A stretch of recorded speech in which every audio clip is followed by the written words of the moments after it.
The Valari had always been the galaxy's punching bag. Standing barely 4 feet tall, with hollow bones and translucent skin, they possessed no natural weapons, no thick hide, no venomous fangs.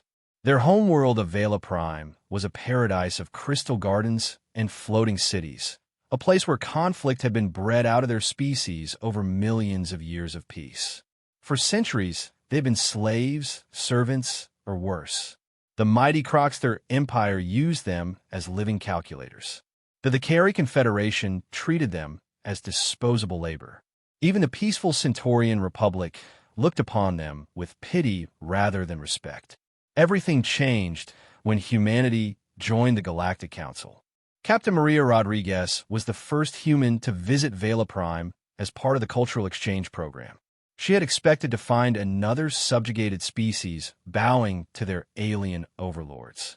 Instead, she found something that made her blood boil, an entire race that had been convinced they were worthless. "You're telling me you've never fought back?" she asked Elder Thision, the Valari representative who showed her around the capital. Thision's large, silver eyes reflected confusion. "Fight? We're not built for combat, human captain. We break easily. Our strength is in our minds. Your minds are exactly why you should be ruling this galaxy, not serving it." The conversation that followed would reshape the balance of power across the stars. Rodriguez saw what no other species had bothered to notice. The Valari possessed perfect memory, could process information at superhuman speeds, and had an intuitive understanding of complex systems that bordered on prescience. They weren't weak. They were untrained. 3 months later, the first Valari delegation arrived on Earth. The training began at Fort Braxton, humanity's premier military academy. 50 Valari volunteers, selected from their brightest minds, stepped onto the parade grounds where human drill sergeants waited. The other species of the galaxy watched with amusement. What could the humans possibly teach creatures so fragile? Master Sergeant Jackson looked down at the trembling Valari before him. "Listen up, you beautiful, brilliant little aliens. You're about to learn something your species forgot a long time ago: how to be dangerous." The humans didn't try to make the Valari into physical warriors. Instead, they taught them something far more devastating: strategic thinking coupled with unshakable confidence. They learned to see weaknesses in enemy formations, to predict battle outcomes with mathematical precision, to coordinate complex operations across vast distances. But most importantly, they learned they weren't weak. They were different.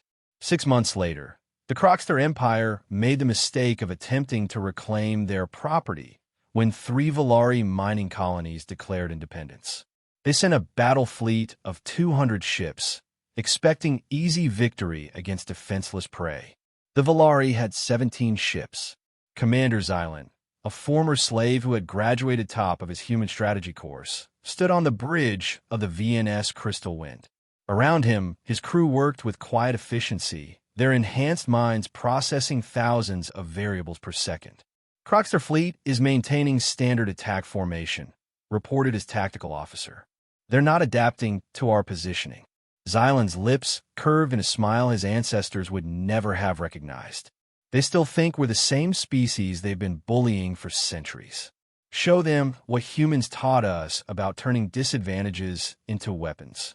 The Battle of Veila Nebula lasted 4 hours. When the plasma cleared, 197 Croxter ships had been destroyed or disabled. The Valari had lost none. News of the victory spread across the galaxy like wildfire. The weakest race had not only fought back, they had achieved total victory against impossible odds. More shocking still, they had done it without losing a single ship. Within weeks, other oppressed species began requesting Valari military advisors. The former slaves became teachers, sharing the greatest gift humanity had given them: the knowledge that perceived weakness could become ultimate strength. The Galactic Council was forced to recognize the Valari Republic as a major power. Their former oppressors now sent diplomats bearing gifts, terrified of the small beings they had once dismissed. Elder Thision, now Admiral Thision, stood in the rebuilt halls of Veila Prime's capital, reviewing reports from across their expanding sphere of influence. A human officer approached with the day's intelligence briefings. Admiral, the Vakari Confederation is requesting a non-aggression pact.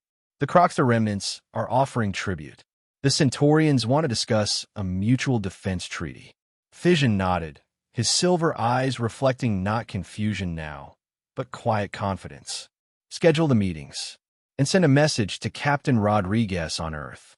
Tell her the students are ready to teach the galaxy what they learned. The message was simple but carried across the stars with tremendous weight. Thank you for showing us we were never weak. We were just waiting for the right teachers.